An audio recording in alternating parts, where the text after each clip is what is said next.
Hi, we're just going to do some quick introductions for you. So I'm Lizzie and this is Rianne, and we're both members of the Young People's Collective. So it's a group of young people that meet every single week in the museum, and we're really sort of in charge of liaising with different departments to make sure that a young person's voice is always heard. So that can come through in different ways. So most recently, for example, we've been helping curate part of the brand new exhibition, Now Accepting Contactless. But when we just started back in 2017, one of the first things we did was help develop the opening ceremony for the museum. So we have a lot of different fingers in pies. So Rianne, go for it. Yeah, so welcome, James. Can you introduce us to Assemble and tell us about the Making Room project and exhibition? Yep. So I'm one of quite a large number of people that set up Assemble almost 10 years ago now. And we're a kind of cooperative working practice in an unusually sort of democratic structure. And our work is primarily focused on the built environment, but it's quite varied in terms of the scales at which we kind of explore that work. So in the most expansive senses, that can be sort of urban scale kind of strategies or kind of large architectural projects. But that also kind of transfers down through more kind of detailed design elements, the prototyping of individual parts of buildings, educational workshops, and sometimes just kind of different forms of organising as well. And so this project is one which is quite small in scale relatively as an interior project, but one which I think has quite broad ambitions in terms of the way we might be able to involve a kind of broader community of people, both in the production of the project, but also in how people kind of look at and think about the city around them and the processes by which the places that we all kind of live and share and work are made. And that's really the intention with the Making Room project, I think. Amazing. So what drew you guys to Dundee, and how does our city compare to others you've worked with in the past? Well, I think, it's really interesting. I think when we first arrived in Dundee, obviously I'd heard a huge amount about the museum and the city through the kind of lens of that project. But I think it's maybe kind of broader history was something that I was less aware of. I visited other cities in Scotland maybe more regularly, and I think certainly the first couple of kind of walking tours or times we went out in the city with Chris Lewis and others to sort of understand the kind of extraordinary kind of layers of history that are present in the city, literally going down into the vaults under the city and kind of exploring some of the medieval fabric and through to the jute mills and these kind of grander, more recent kind of classically inspired buildings and the kind of ostentatiousness and I guess kind of beauty of a lot of that era of building, combined with some of the more recent architecture, perhaps were aspects of the city's story that we were much less aware of. And I think it's been a really interesting kind of place to spend some time. We'll obviously be spending more time there in the next kind of few months, but I think, it feels very much like there's a really strong identity to each different kind of part of the city. The kind of compactness in many ways of its historical development in the real centre, and then the more recent kind of post-war development out beyond the kind of ring road and the main road, feel like they hold such kind of contrasting kind of styles and kind of narratives, and I think hopefully this project is a way of kind of challenging some of the ways in which the more kind of historic fabric of the city has been valued and is kind of celebrated, and we can look a bit further afield into some of the other areas of Dundee and the buildings and kind of architecture and the fabric of those places and understand a bit what makes them kind of special or of significance to the people that use them regularly and live and work there. Amazing. Okay, thank you. One of the aims of the project is involving young people in the community. So what are some of the ways you've engaged with young people to co-design this project? So I think one of the first places we visited was the Central Library in the Wellgate Shopping Centre. We met Alistair, who kind of runs the kind of digital learning space there. And talking to him, he was, really kind of enthusiastic about the way in which young people are very interested in kind of accessing that space and learning kind of new digital skills. But I think we were really interested in a way in which the kind of ambition for some of those, for the way that some of those tools are used, or those technologies, particularly digital kind of design tools and things, could be scaled up to think less about things which have a more traditional design focus and a kind of desktop in scale, and to think about the way that those technologies are increasingly the kind of tools which are producing the places that we live, and our kind of city environments. And so I think we've tried to set up the project in a way where a variety of people can be involved in kind of curating a kind of contemporary archive or collection of fragments of lots of different buildings from around the city that mean something to them, maybe with a kind of broader understanding of what's valuable and what's meaningful and what's important in the city than more historical or conservative views, which typically take kind of style or age to be the most important things, rather than kind of cultural use or other kinds of importance that might be attributed to buildings. But also to then think about the way in which we can use the recording and reproduction of those fabrics to make a physical collection, as a way of creating opportunities to learn both the digital skills that Alistair's really interested in, but alongside that, real kind of manual, technical craft skills.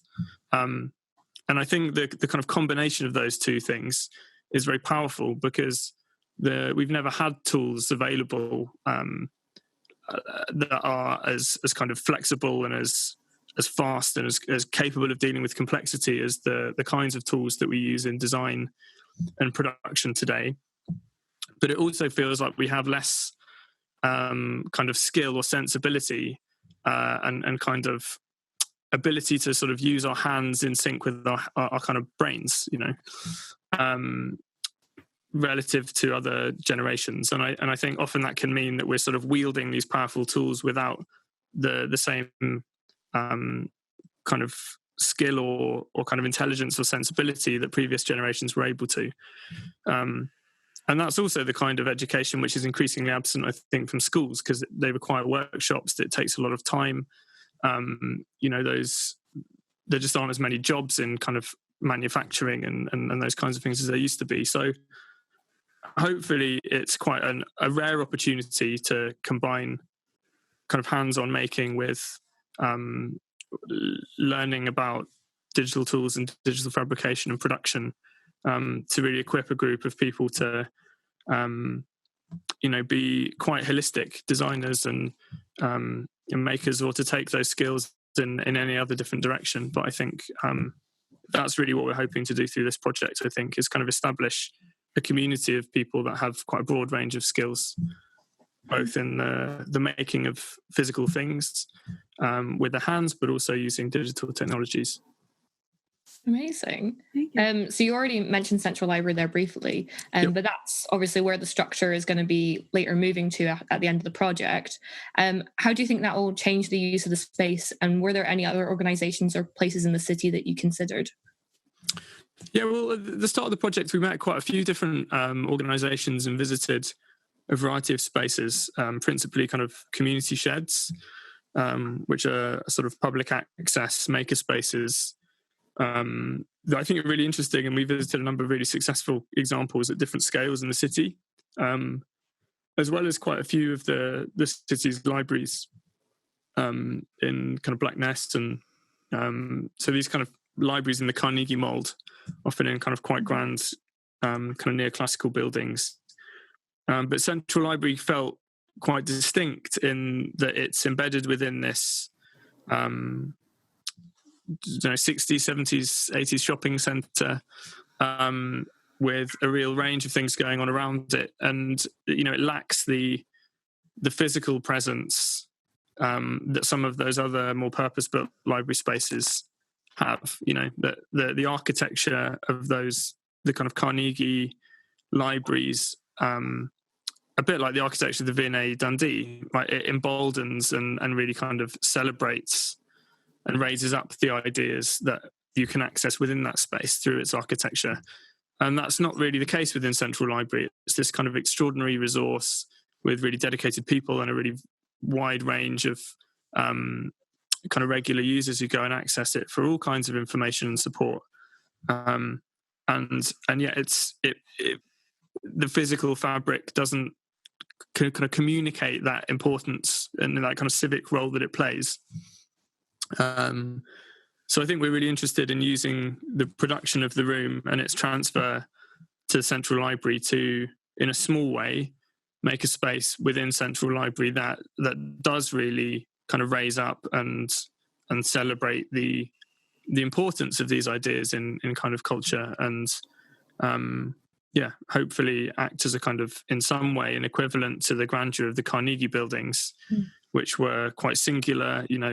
Their classical architecture refers, and it kind of holds up quite a particular idea about knowledge. And I think hopefully the kind of multi-authorship of this making room space, where lots of different people have kind of identified different parts to go into its collection and kind of make the interior, will feel like something a little bit less intimidating, but as much a celebration of the kind of knowledge that can be kind of accessed and enjoyed there.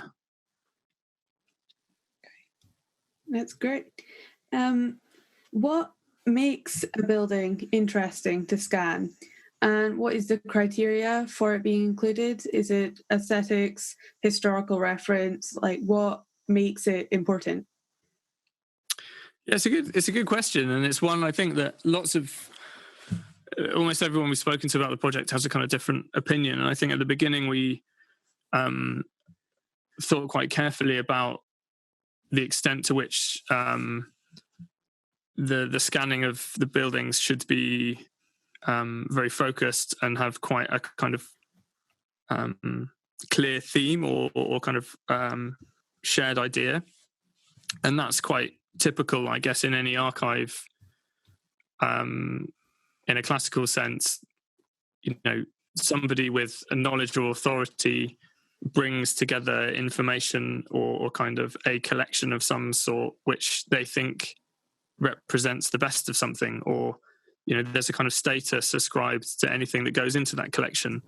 And I think rather than us coming up to Dundee and with our limited knowledge of the place, looking at buildings and just picking the ones that we thought were interesting, we wanted to set up a process by which lots of different people could participate in the collection of this kind of record of the architecture of Dundee, and not prescribe too tightly the criteria for any building or fragment that is included.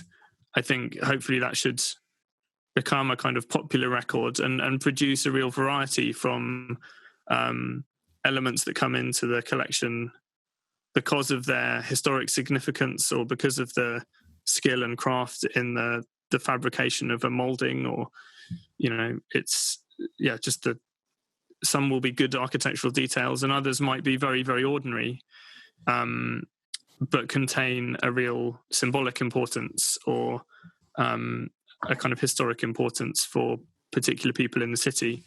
So I think we're just trying to really set up some parameters for enabling quite a broad reading of the city from a wide variety of perspectives, that will hopefully present a less kind of singular attitude about what the important architecture in the city is, and be much more open to a variety of interpretations and narratives.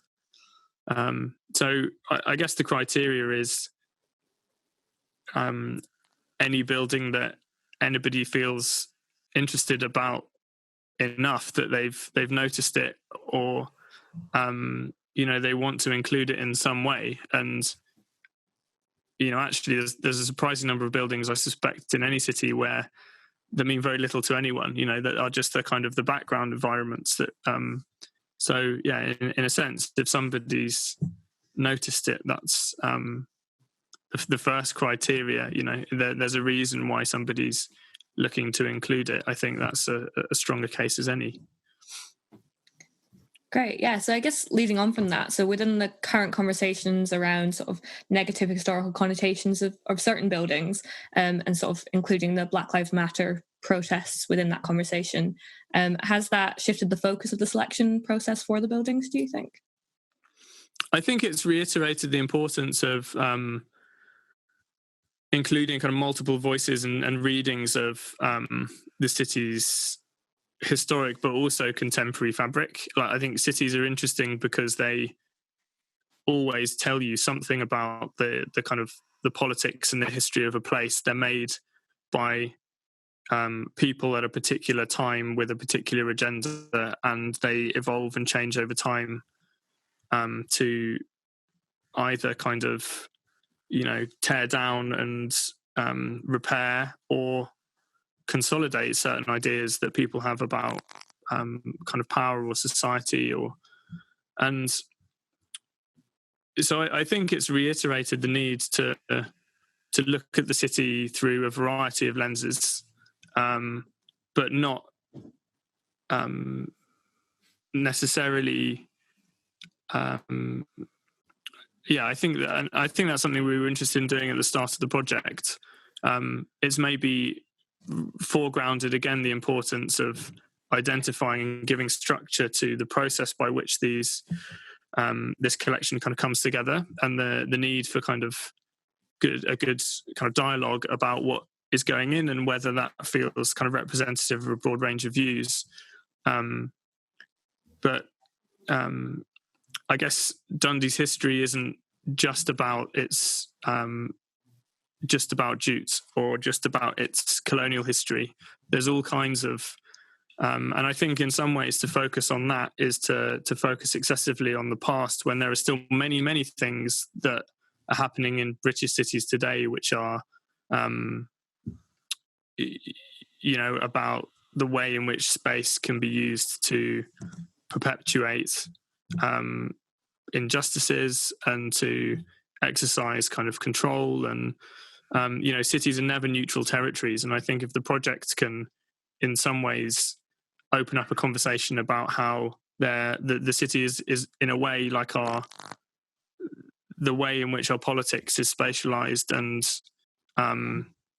kind of most actively experienced by us all, then it will inevitably bring into the conversation many of the themes, I think, around movements like Black Lives Matter are looking to address. Okay.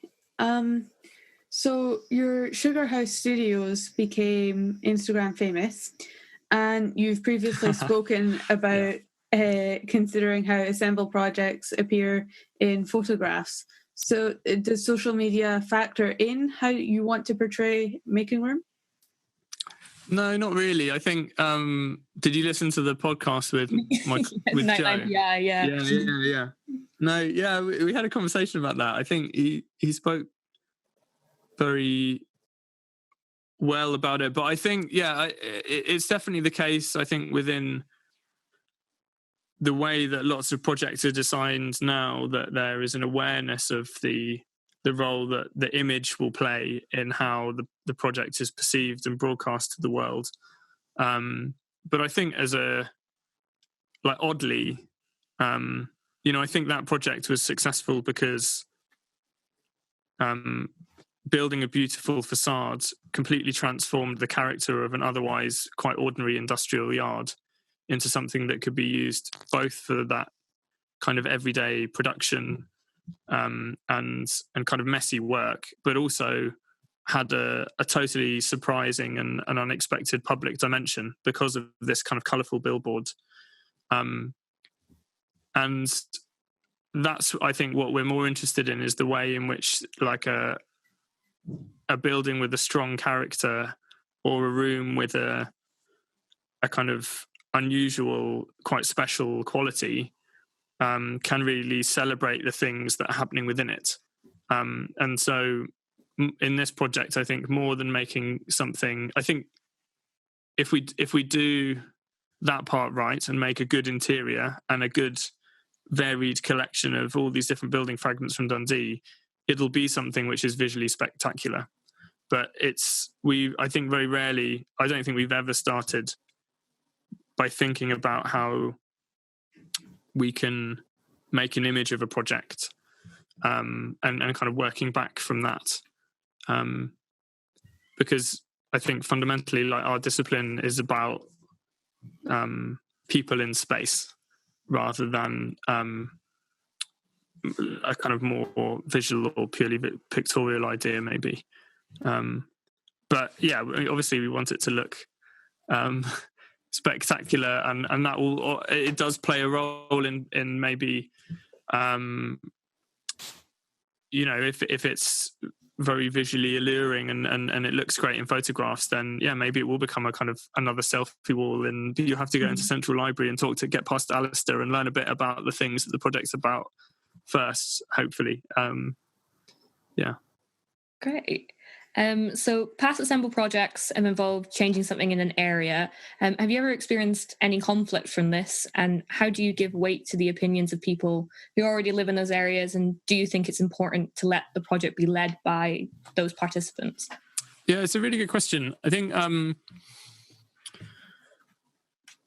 we have experienced, I guess there's always a tension in any project, because our role isn't really as community architects ever, in the sense that we go into an area and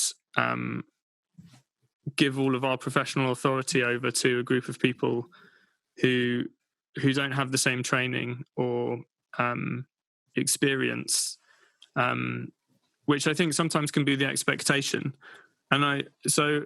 But at the same time, I think maybe just for the simple reason that when we started out, we were very, very young and very inexperienced. We've always valued, very genuinely the perspectives of the people that live and have a knowledge of the places which we're working in. And I think we always understand ourselves as kind of recent arrivals with a very superficial level of understanding of any context that we're working in. And so for the same reason, in this project, it would be naive to think we could come to Dundee, identify some buildings that we think are interesting, and, make a project from that anybody in Dundee would find, anything more than a kind of superficial reading. I think in other contexts, we're just very aware that, we'd just be making it up, or we'd be acting kind of insincerely or kind of, in a quite potentially quite irresponsible way, I think, to kind of exercise a lot of authority that comes with being an architect and going and building in any context, without drawing upon and kind of negotiating our proposals very thoroughly with people that are going to be affected by them in a kind of material way. So yeah, there have been various instances of conflicts, but I'm probably not going to go into the details of those specifically. But I think the best projects are always a negotiation, and in order to, that's about us holding people that know a place very well to account about their views of what needs to change or cannot change or would improve things, and vice versa. It's our assumptions or judgments being really interrogated and questioned, and getting pushback from people that have a real investment in the area's long-term future. So yeah, I think that's the way in which we try to work with different organizations in different contexts. But I guess predominantly that's on kind of slightly longer architectural, more substantial architectural projects. But in this case, I think it's more of an evolving community of people, right? Like, I think in order for the things I spoke about earlier in terms of this kind of interest and knowledge in the way that being a better maker with your hands makes you a better designer with digital tools, and vice versa, for that to kind of be something that as a culture can be explored in this space in the library, you need a community of people that also buy into those ideas and are interested in it and are interested in sharing it. So I think the next stage of the project, really working with Callum and Beatrice as well, and all the people at the YPC, is in trying to kind of share that enthusiasm and those ideas, and in a way, kind of alongside Alistair, I think, make sure that that's a kind of culture or a set of ideas that can continue to be accessed in the library, like beyond the people that are immediately involved in this project. Great, thank you. So this is our last question, and we were wondering if you were wanting to improve or make an impact on the Dundee community, what do you think that legacy might be in terms of the process and the project's outcome? Yeah, in a way, I think it always feels like the limits, it feels very difficult or very limited to try to imagine at the moment like what a legacy might be for the project, because the best things will always be surprising. And I think what we're interested in is kind of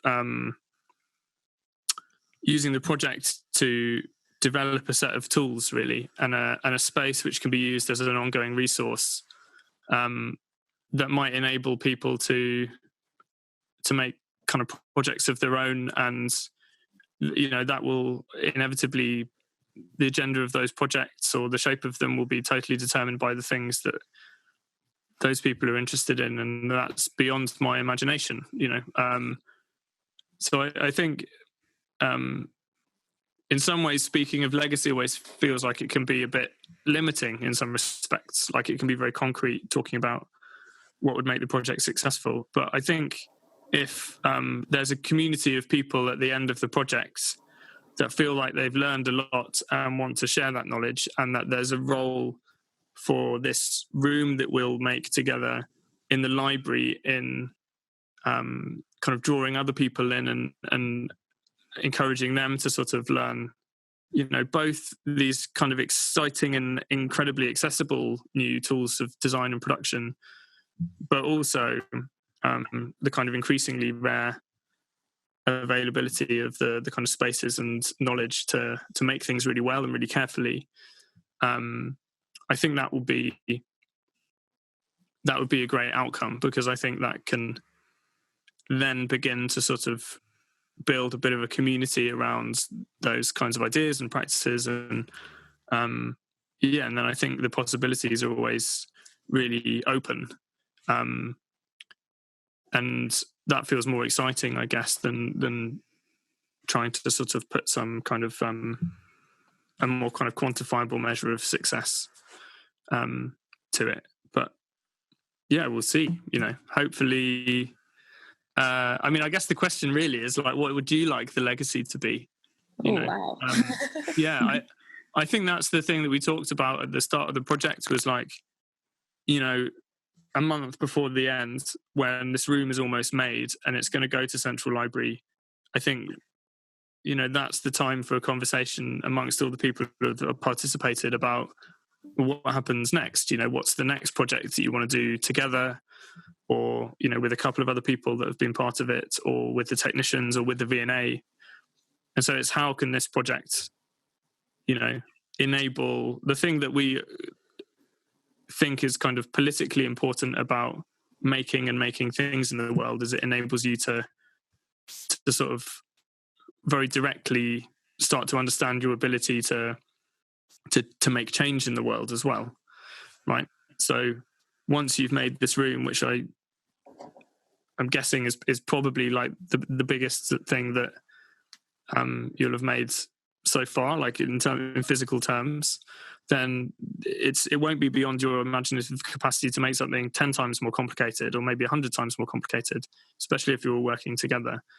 And so then I think it becomes a really interesting question of what you want to do with that skills and that confidence and that knowledge, and that the kind of support of the library and the V&A afterwards. And, so that next time, it's a project that you're co-creating or leading on, and it's an agenda that you're setting for yourselves. So I mean, I guess that's maybe I have set a clearer legacy. But I think that'd be great. Yeah, amazing. Well, thank you so much for your time, James, and thank you for answering the Young People's Collective's questions. It's been lovely to talk to you and sort of hear an insider's point of view and what everything's happening before the show opens. So thank you so much. No, thanks very much. I really enjoyed the questions. It's nice to talk. And I'll see you in Dundee in a few weeks, I guess. Yeah, see you soon.